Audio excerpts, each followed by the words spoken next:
Welcome to this class. Thank you for joining us in our series on a revelation of hell. We're discussing the true doctrine of hell, whether or not it's in the Bible or not. Join us each Tuesday and Thursday night at 7 p.m. for these classes. We look forward to having you, and God bless you as we welcome back again to our study. We welcome you, and we thank the Lord for each and every one of you who is studying with us this study on the doctrine of hell. Today I'm going to discuss with you in a brief lesson. We're going to see if we can do this lesson in 10 minutes. But you should learn from this lesson how to explain the phrase weeping and gnashing of teeth. You should be able to explain the phrase outer darkness.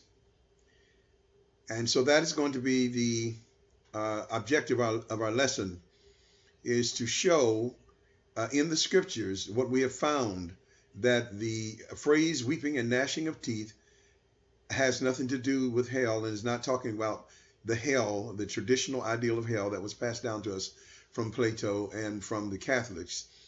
It is not pertaining to that. And the words outer darkness is not pertaining to hell either. The way those terms got that impression was when those who hated the Jews, in the first century, there was a group of theologians who hated the Jews. I mean, there was a ton of them, a lot of them. I can start calling names, but this is only supposed to be a 10-minute presentation. But they hated the Jews so badly that when they wrote their commentaries, they wrote them in what we call a new kind of a perspective called replacement theology, where they took the passages that were pertaining to the Jews and made them as if they were pertaining to the whole world.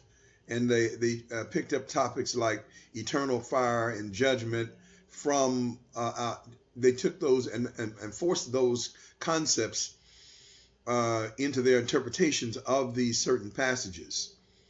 And all of those who were involved in it had a background of hell from Plato and philosophy. And so with them having the background of hell and them having the background of paganism, they couldn't help but to misinterpret those scriptures. And then they sent that misinterpretation down through the Catholic Church, down to the Reformation, the Reformers, from the Reformers to the Great Awakening, and on into the latter days churches like the Pentecostals, Charismatics. And so that's how we got that weeping and gnashing of teeth, a misconception of being of hell.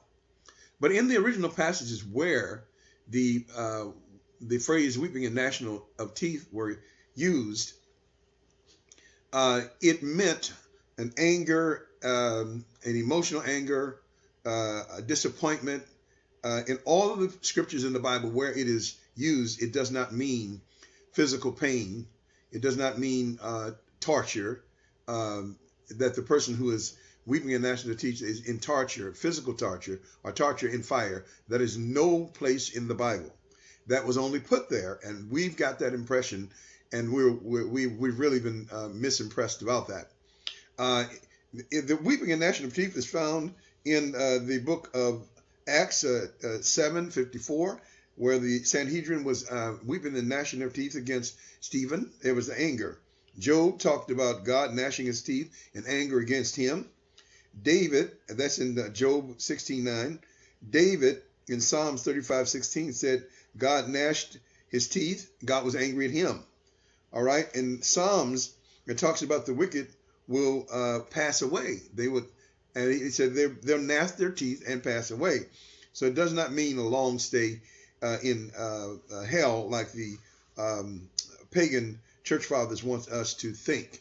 Now, in the New Testament passages where we get this from, and where we try to force the ideal of eternal fire and pain in it, are found in Matthew 22:13, where it talks about the uh, the king of the house, who invited everybody to the wedding feast, which was well lit at nighttime, and those who did not have on the proper garment were taken and cast out of the wedding feast, and they were cast into what they call the outside, where it was dark, into what they call outer darkness.